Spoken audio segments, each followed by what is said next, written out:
Back to Miller. Oh, my goodness. Herbert. Sidearm sling, and it's a touchdown. Tyrese Maxey. Oh, good spin move by Filipowski for the news. Give him 9.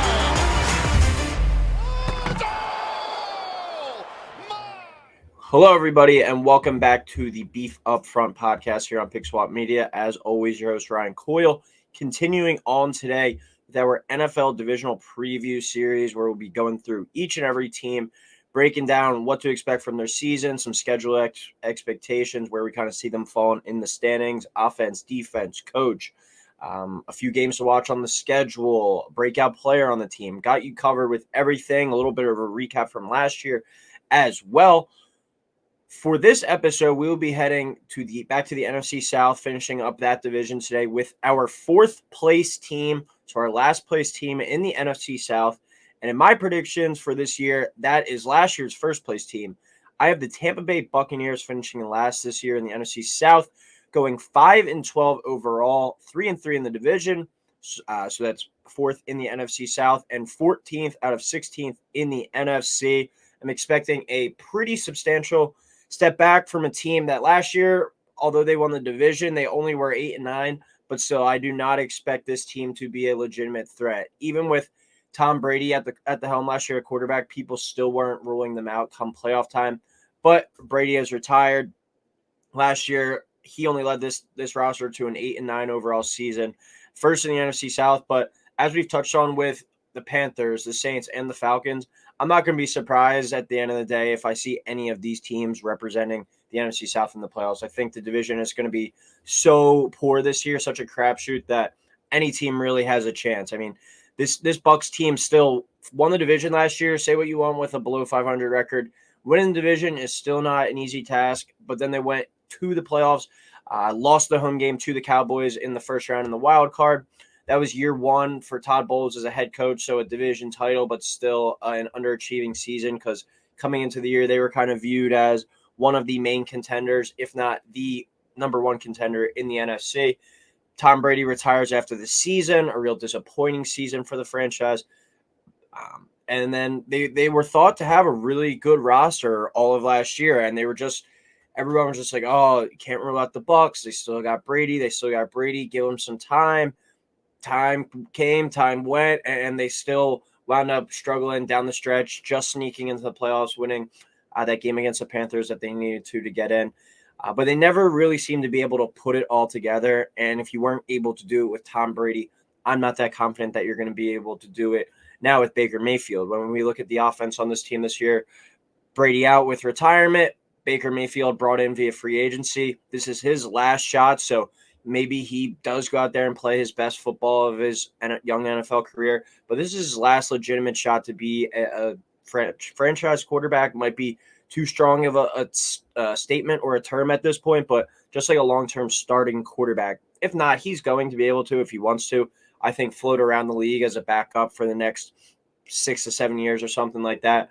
Or he's a guy that I could definitely see going into like media and being a pretty enticing guy there. But I think this is his last chance to prove that he can be a starting quarterback in the NFL.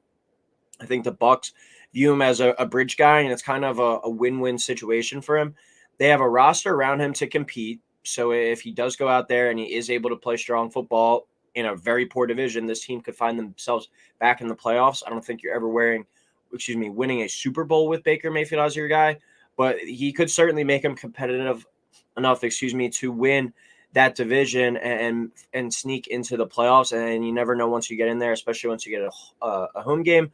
Or if he fails, they wind up turning to Kyle Trask. He's not much better. Then they're set up for a nice draft pick with a quarterback class coming out that has plenty of guys to be excited about, and they could potentially be in the market for either Caleb Williams or Drake May. So I think it's kind of a win-win situation for this Bucs team, except the roster is littered with older players, really talented older players, but guys that are veterans. This isn't exactly a young and upcoming team anymore. They're kind of in that win-now situation. So a lot of pressure falls on Mayfield. If he's able to play the best football of his career, potentially they surprise some people.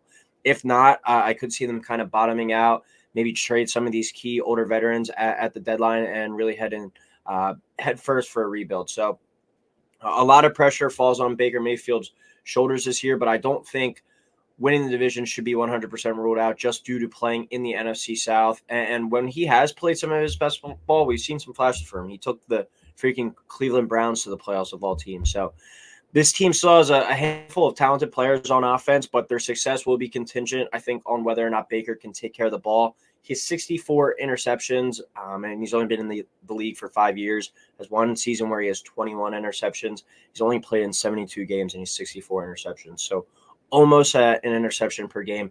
Not exactly the greatest at taking care of the football, but he has played his best when he's had a nice running game to set up the play action for him. And this year he has a young back in Rachaad White that is going to lead the backfield in carries and be a very welcome addition in the passing game as well. I think now that Leonard Fournette's out and he's getting a full opportunity to himself to be the guy in the backfield, he has a chance to really come onto the scene this year. Other guys to watch in this backfield include Chase Edmonds, who we've seen have some pretty good flashes in his career, and then Keyshawn Vaughn, who has had a few nice games as well throughout a couple seasons with the Bucs. But they don't really have a true downhill back, which I think is really going to harm this offense. Leonard Fournette kind of added an additional flavor to that that offense last year with that downhill bruising type of running game. The receivers are still a real strong suit, not just on the roster, but in the entire NFC. The duo of Mike Evans and Chris Godwin is hard to beat. So I think that is another added feather to Baker Mayfield's cap where he's going to be able to have some success with those two wide receivers. And if he's not able to, then we really have to start evaluating whether he should even be a backup in this league. So the pressure's on for him. You have arguably the best wide receiver duo in the NFC. I think that's kind of up there competing with A.J. Brown and Devontae Smith. Those guys probably have an extra leg up, but these are two really well-established veteran receivers for Baker Mayfield to get going with and be a really productive quarterback this year if he wants to stick around in the league. But Mike Evans, he's been in the league for 9 years, and he's gone over 1,000 yards in each and every of those 9 seasons. So he's pretty much been a lock, and now it'll be interesting to see whether or not Baker Mayfield can keep that trend and that stat going. But I'm going to continue to bet on Mike Evans to show up until he proves that he can't anymore. You can get Mike Evans to go over 925.5 receiving yards at DraftKings right now at plus 15. So you can get him at plus money, and he's not even hitting that 1,000-yard marker yet. So I really like that bet for Mike Evans if you're into that. And then Chris Godwin's a really good number 2 receiver, a slot guy. I think he's really going to benefit from Baker Mayfield trying to play it safe and conservative more and trying to keep the ball underneath. I think that's really going to benefit Chris Godwin's game, and he could lead this team in catches. Tight end Cade Otton had some nice moments last year with Brady. Let's see what he's able to do with Mayfield. But the offensive line is where I begin to get really concerned outside of Baker Mayfield with this group. Tristan Wirfs had a really good start to his career at right tackle, but he moved to left tackle last year, has regressed a little bit. Let's see what he looks like in this next year if he's a little bit more comfortable. Matt Filer has been a solid guard in his career. Haynes, he's been a little bit up and down at center when he's been the starter.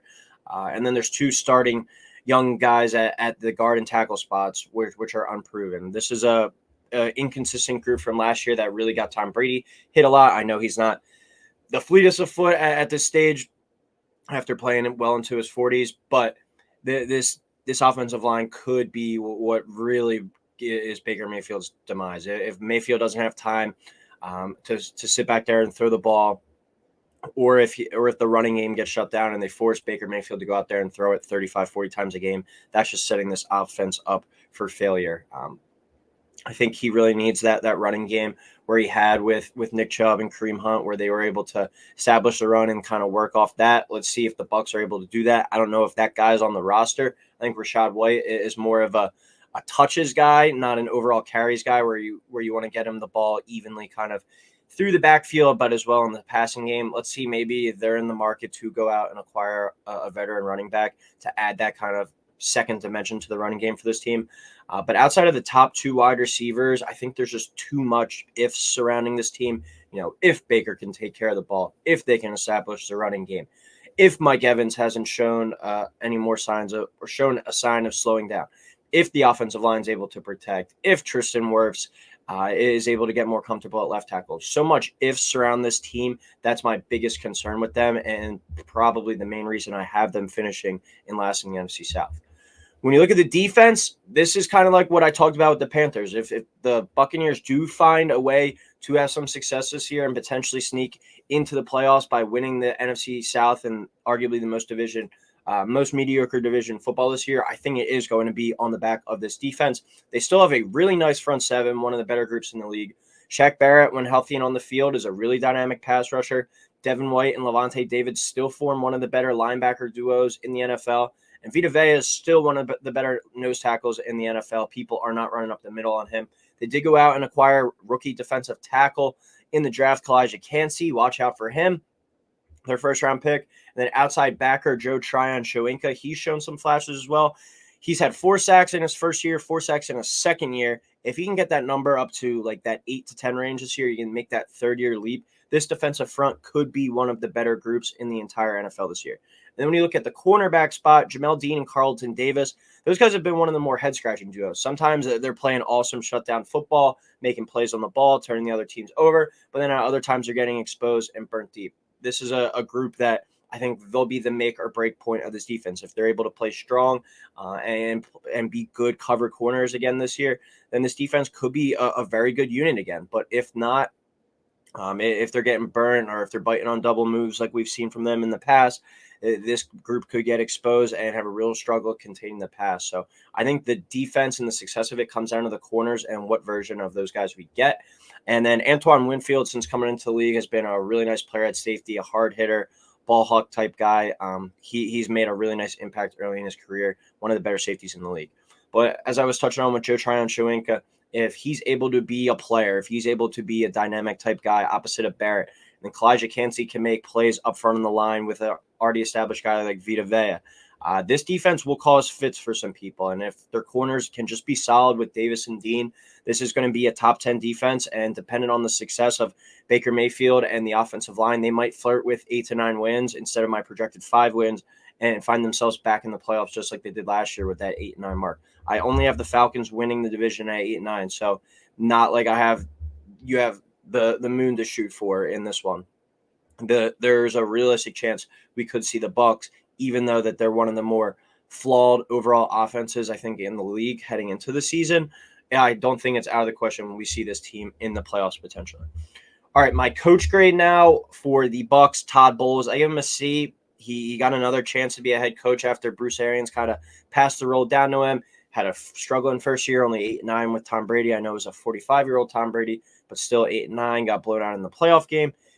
And then his previous stint as a head coach with the Jets was unable to do much of anything either. So a guy that's gotten a second chance off to a rough start. We'll see what he's able to do this year, if he's able to make some improvements on the defense, maybe get some of these younger guys to play at a higher level. And then if the offensive staff is able to get more out of Baker Mayfield, that'll be certainly a tip to the cap to Todd Bowles. But for now, I'd have to give him a C. Just hasn't really had much NFL success to his name at the head coach spot. Breakout player on this team, we're going to go with running back that I was talking about, Rachaad White. I think it's his first year as the guy in the backfield. He's going to be getting the majority of the touches, all the dump downs from Baker in the passing game. He's going to be getting a majority of the carries on this team. He's going to be a really nice PPR player, I think, in fantasy football this year. So if you haven't had your draft yet, look out for Rachaad White, potentially in the middle rounds. I think he's going to be a guy getting anywhere between 15 to 20 overall touches a week for this Buccaneers team. And then 2 games to watch for this Buccaneers team. I know I got my Eagles hat on, but this is one of their primetime games. Week 3 at home versus the Eagles. Reigning NFC champs coming to Tampa Bay. If you're able to knock them off, and depending on what you do in weeks 1 and 2, you could be building some real momentum towards your season. Everyone in America is going to be watching that game on Monday Night Football. So that's a big game. And then week 8 at the Bills on Thursday Night Football, just another opportunity to play a really good team in primetime. That's kind of midway through the season. If they're hovering around, just say going into that game 4-3, 3-4, you're able to win that game against a potential AFC contender. You can kind of look at yourself in the locker room and be like, all right, we're in the mix for this thing, especially in a weak division. So 2 games against the NFL's elites are the 2 games I'm looking for with the Eagles and the Bills for the Bucs this year. But that'll do it for this episode of the Beef Upfront podcast. As always, everyone, thank you for tuning in. Please like, subscribe, and we'll talk soon.